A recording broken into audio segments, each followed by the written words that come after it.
HN Singh मेरे साथ मौजूद हैं। डॉक्टर साहब, आपका स्वागत और धन्यवाद।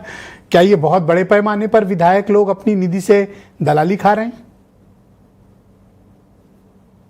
धन्यवाद ब्रिजेश जी, और साथ में बैठे हमारे सारे पैनलिस्टों का मैं प्रणाम करता हूं, नमस्कार करता हूं।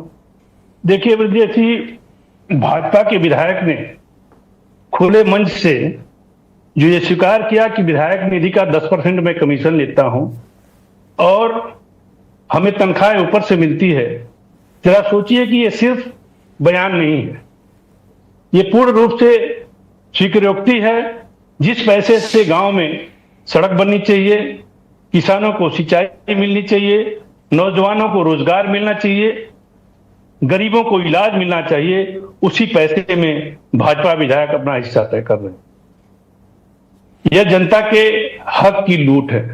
ब्रिजेश जी, जरा सोचिए, जब उन्होंने भरे मंच से यह स्वीकार किया होगा तो भारतीय जनता पार्टी के कार्यकर्ताओं के दिल पे क्या गुजरी होगी और उस जनता पे क्या गुजरी होगी जिन्होंने चुन के इनको भेजा है।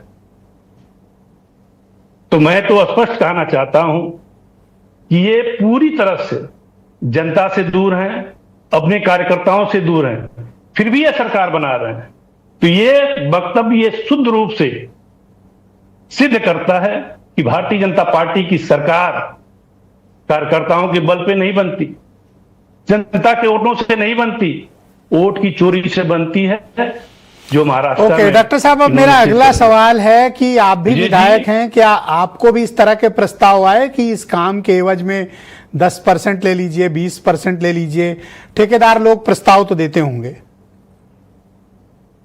देखिए विजय जी, मैं पेशे से सर्जन हूं। जैसे गुर्जर जी ने कहा कि वो इंजीनियर हैं, एक्सीडेंटली राजनीति में आ गए, तो मैं भी एक्सीडेंटली राजनीति में आ गया। और यदि विधायक निधि से पैसा कमाना होता तो उससे अधिक पैसा मैं अपने हॉस्पिटल से कमा लेता हूं। आपको मैं एक बताना चाहता हूं कि जब से हमने अपना हॉस्पिटल डाला, हमारी मां की मृत्यु 4 अप्रैल को हुई थी और प्रत्येक महीने की 4 तारीख को मैं फ्री ऑपरेशन करता हूं। अब तक लगभग 7,500 ऑपरेशन हमने फ्री किए हुए। अगर एक छोटी सी रकम अगर हम छोड़ते हैं, अपनी ऑपरेशन फीस छोड़ते हैं 6,000, तो 7,500 गुणे 6,000 कर लीजिए, कितना रुपया होता है। अच्छा, प्रपोजल तो आते होंगे ठेकेदारों की तरफ से कि इतने % कमीशन मिल जाएगा। ये अच्छी बात है कि आप नहीं लेते हैं, इसीलिए तो गुर्जर जी को और आपको बुलाया है, क्योंकि मैं इन दोनों के बारे में जानता हूं कि आप दोनों कमीशन नहीं लेते हैं। वो भी जो दलाली लेता है उसको थोड़ी डिबेट में बुलाते भाई। नहीं सर, हमारी बात सुनिए। एक्चुअली है क्या कि वो भी जानते हैं कि कौन लेता है, वो उन्हीं के पास जाएंगे। उनको पता है कि फला आदमी नहीं लेता, तो वो उनके पास जाने की हिम्मत ही नहीं करेगा। वैसे मुझे बताइए, आपको तो काफी वक्त हो गया विधानसभा में, क्या वाकई में तमाम विधायक, अधिकांश विधायकों के यहाँ विधायक निधि में दलाली चलती है? और अगर चलती है तो ये कितने % तक जाती है? आप लोग के बीच चर्चाएं तो होती होंगी ना, वैसे दूसरे लोग कितना लेते हैं? नहीं सर, मैं सबकी बात नहीं कर सकता, मैं अपनी बात करूंगा, क्योंकि सबके बारे में हमें जानकारी नहीं। सबके बारे में इसलिए मैं नहीं कर सकता कि अगर जानकारी हो तो मैं आपको शेयर करूं। तो मैं तो कहता हूं महेश त्रिवेदी का सम्मान होना चाहिए कि अगले आदमी ने छाती ठोक के दलाली स्वीकारी। तो नहीं, तो वही बात मैं तो कह रहा था ना कि स्वीकारी, और ये सिद्ध कर दिया कि भारतीय जनता पार्टी की सरकार कार्यकर्ताओं के बल पे नहीं बनती, जनता के वोटों से नहीं बनती, ये उन्होंने सिद्ध कर दिया। और अभी बट आप क्या अपने समाजवादी पार्टी के सभी विधायकों की गारंटी लेंगे कि वो विधायक निधि में कमीशन नहीं लेते हैं?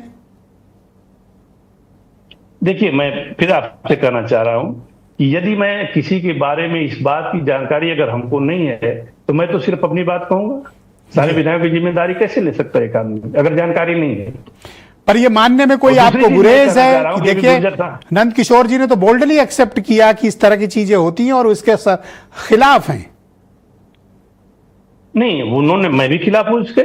उन्होंने एक चीज और कही कि सरकारी महकमे में भी जो सीडीओ ऑफिस है, डीएम ऑफिस है, वहां भी कमीशन लिए जाते हैं। उन्होंने स्पष्ट कहा कि लूट है इसकी।